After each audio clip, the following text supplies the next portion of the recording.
Hello, welcome back to my bars. Hello, welcome back to my channel. My name is Eliza, and today's video I'm doing another little daily craft activity vlog. Yesterday I said that I was waiting to get a scale in the mail so that I could finish writing a pattern, and I got the scale. I think I got the package. I'm gonna open it right now. I also ordered some felting needles because I've been really interested in trying needle felting.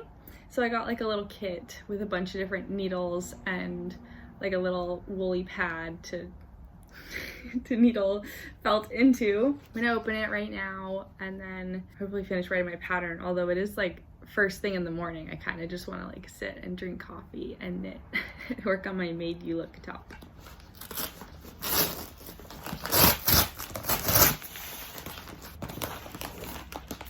Okay, this is the scale that I got. I was being very cheap and I got this one. It was only $10, but it said that it weighed up to like 600 grams. I was having trouble finding a scale that did more than like 600 grams, but maybe I just like didn't know what I was looking for.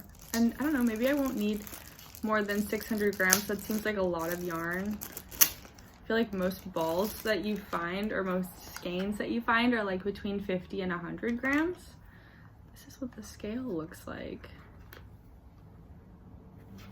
Should I try to weigh my yarn right now? See if I can figure out how to use this?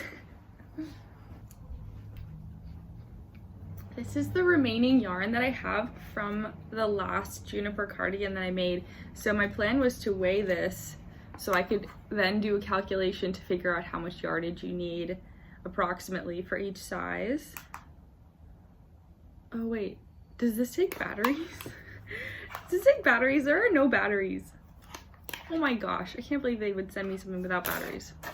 My nails are too long, I can't open it. There are batteries in here. Okay, there's just like a little piece of plastic. Okay. It's like, are you serious? The universe does not want me to finish writing my knitting pattern. Let's try again. It's lighting up now. Oh, let's see, mode, ounces. What's GN? Maybe I should take out the tag that's inside here. I don't know if that would make a big difference. Wow, it did make a difference. It's 32.9 grams.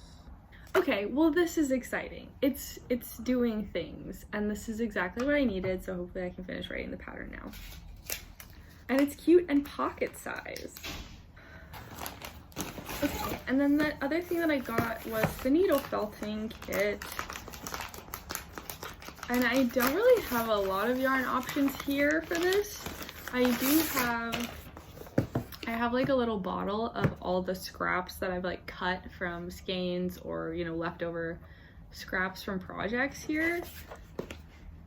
This is from Desert Breeze Distributing.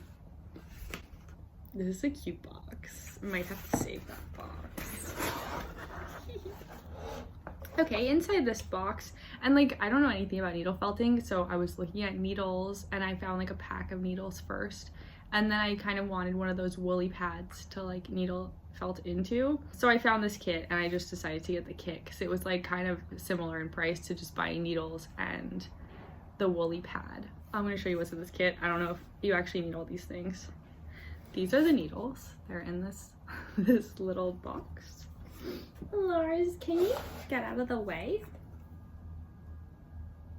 Lars is very interested in this little unboxing. These are the needles. On the back it just says Precision Felting Needles High Carbon Steel. So I'm just gonna tear this open with my fingernail.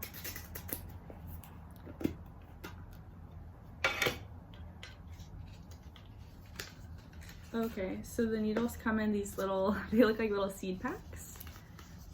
I don't know that I want to open these right now, but these are the ones that came in here. This is 36 gauge, which they call Star. 38, oh, I guess they're all, oh no, okay, 38 gauge, also called Star. And then this is 40 gauge, which is called Spiraling and Twist, Spiral Twist. So I wonder if that means it's like a barbed needle. I really know nothing. But hopefully soon I'll know something. It also came with these little finger protection. Oh, some wool perhaps. The instructions with a little owl. Oh, it's needle felting tips, and there's a cute little felted owl right there.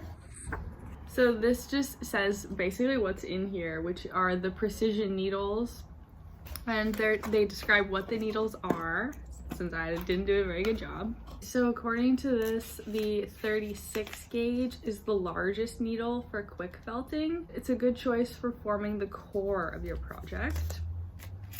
The 38 gauge star, this is the middle size, good for shaping and adding smaller details. Also use this needle when the orange needle encounters too much resistance as the wool becomes more felted. The 40 gauge, these are the smallest needles and work best for the finest details and finishing work, such as felting in loose fibers. Very handy to have that description. This is the needle storage box. For safety, store needles in the included tin. Always keep needles away from children and pets. For disposing of used needles, seal them in the tin before discarding.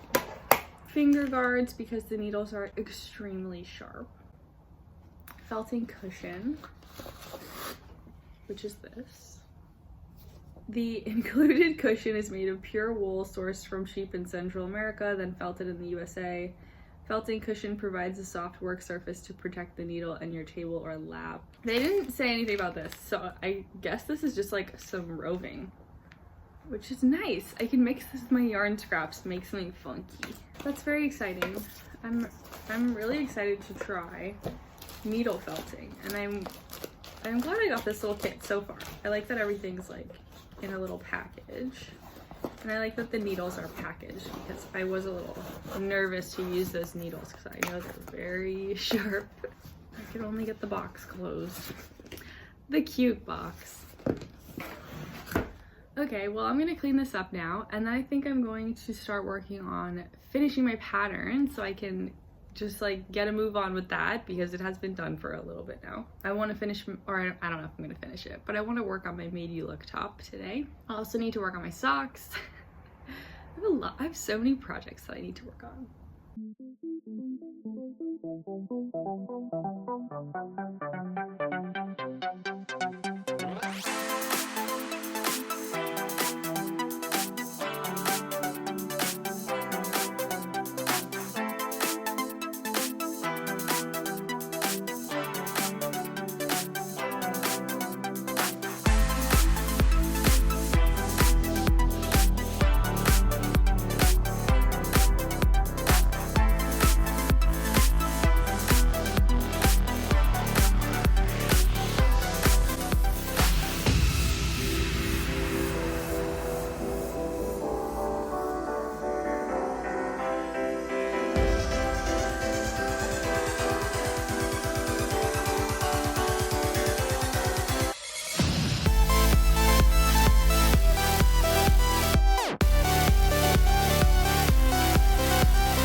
So I have these two realization par items that I want to alter a little bit. Not really altering, just kind of like adding something so I can wear them comfortably.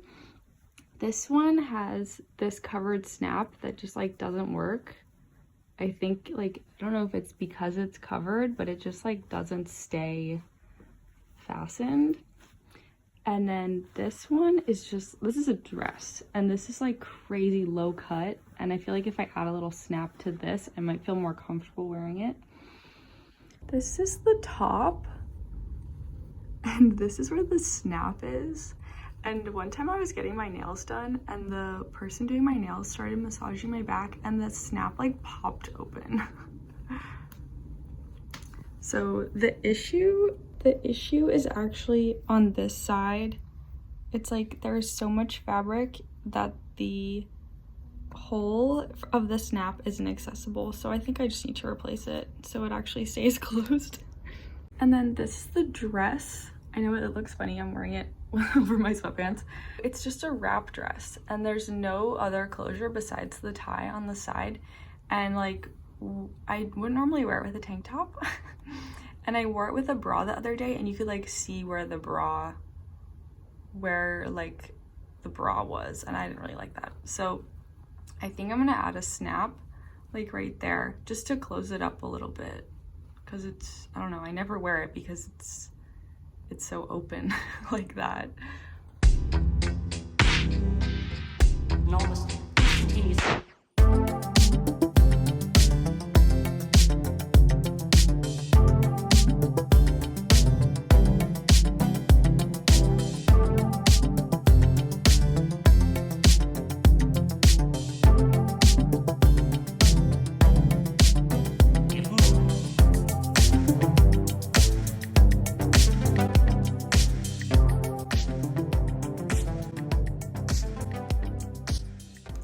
Fixed this one. I realized I had it buttoned wrong earlier. It also buttons on the side here, so it's like a wrap style, but the snap definitely seems like it's stronger now. It's not just like coming apart. And this is the dress. This looks so much better. I just put the snap in the same way that it was in the top version, since this didn't actually have a snap. I think it looks much better now. Still wearing it with sweatpants. I finished writing and editing my pattern. It's done now. I just have to make my survey for my tester application, and then all of that will be ready and live. It'll be on my Instagram, and it'll also have an announcement within a video coming up. So if you want to test my juniper cardigan, which I've talked about in previous videos and on Instagram, you can follow me on Instagram or just like look out for the next couple of videos, subscribe, and I'll post about the tester call in the next few days. That's exciting. I'm glad that I finished it. It did get a little confusing. I feel like, I don't know if it's just like a complicated pattern or if like knitting patterns just get confusing sometimes, especially when grading them. I don't know, but I'm happy that it's at least done in the first draft, and then hopefully I'll get lots of helpful feedback from testers so I can make like a really solid knitting pattern. I also spent a lot of time working on my Made You Look top. I made a lot of progress, and I did do a strap, which I put in the top, and now I'm doing the second strap. This yarn is so pretty. It's kind of doing like an ombre thing in I-cord form. Yeah, I put the other strap in the top, so this is what I have so far. It's almost done actually. Here's my strap, first strap. This would be like one of the cups, so this would be a strap that like goes over my arm. So it'd be like, it would be like this, like that's a cup, and this is the strap, and I have to make another one. And then this comes out in the middle, and I've seen people like tie it up around their neck, or in the example photo on the pattern, she has it tied in a bow, which I think is really pretty. And then the only other thing I have to do after that, after like attaching the strap to the top and then putting the other strap in, is you put elastic in it. And then I don't actually have the elastic that she recommends, which is a 1/4 inch elastic. I only have maybe 1/8 of an inch round elastic, and in the pattern it says 1/4 inch flat. So I think I might try to buy that tomorrow. But then it'll be done. And I think knitting the back in the round worked out so far. It does, like flipping this in all directions, it does like open up like that, and it does that in the other versions too, but you would just like have a closure here. It wouldn't be knit together the way I did it. So I think this is okay, but if it looks weird, maybe I could add a button or something, but hopefully it doesn't look weird. Oh yeah, and then I fixed those realization items, which is great because I really like those, and I haven't been wearing them because I just like, I'm afraid my clothes are gonna like open up while I'm wearing them. I got both of those things secondhand. I got the dress from a ThreadUp a while ago, a few years ago at this point. All the realization stuff on ThreadUp is usually priced really well. I have seen a couple items recently going for more like $100, but I think I got that dress for like 60, which is really good because Realization, I think full price, they're like $150 and up for the dresses. And then I found that little polka dot top at a Crossroads for super cheap. It was like $20, which is great for Realization because again, I think like the tops start at probably like 100 because they're both like silk tops. I do have one item from Realization that I paid full price for, but I try to thrift it because it's out there and it's kind of an expensive brand. It's really pretty stuff. I really like that brand a lot, but if I can thrift it, I like it even more. I'm just gonna keep knitting my little top tonight. Might do some needle felting. I was felting a little bit earlier and then my hands started hurting, and also I have no idea what I'm doing. I'm just gonna spend the rest of my evening like doing chill crafts and then going to bed early.